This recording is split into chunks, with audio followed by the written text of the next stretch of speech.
ایک دن میرے پیٹ میں ہوا بند ہو گئی، نکلتی نہیں تھی، اور اتنی تکلیف کہ میں زمین کے اوپر لوٹ پوٹ ہونے لگ گیا۔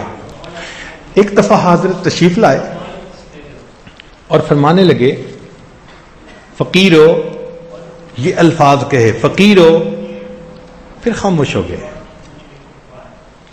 اب لوگ سارے متوجہ کہ کیا کہتے ہیں، تو تھوڑی دیر خاموشی کے بعد کہنے لگے کہ یہ بتاؤ کہ اگر کوئی آدمی کہ پیٹ میں ہوا، ہاں ایک دن میرے پیٹ میں ہوا بند ہو گئی، نکلتی نہیں تھی، اور اتنی تکلیف کہ میں زمین کے اوپر لوٹ پوٹ ہونے لگ گیا، اتنی تکلیف تھی مجھے تو دن میں تارے نظر آنے لگ گئے، لگتا تھا میری جان ہی نکل جائے گی، اور میں لوٹ پوٹ ہوتا رہا۔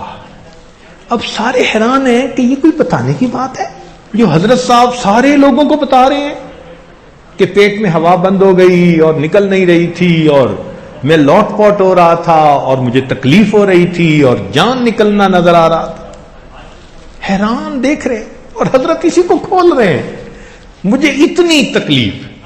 اور یہ بات کر کے فرمایا کہ بتاؤ، جو بندہ اپنے پیٹ سے گندی ہوا کے نکلنے کا محتاج ہو، وہ کوئی بڑا بول سکتا ہے؟ کہتے ہیں ساری جماعت حیران۔ جب یہ کہا کہ جو آدمی اپنے پیٹ سے گندی ہوا کے نکلنے کا محتاج ہو، وہ کوئی بڑا بول سکتا ہے؟ تو سب نے کہا نہیں۔ فرمانے لگے تو اس لیے میں آج آپ کو تحدیث نعمت کے طور پر یہ سنا رہا ہوں کہ رات مجھے خواب میں نبی علیہ الصلوۃ والسلام کی زیارت نصیب ہوئی۔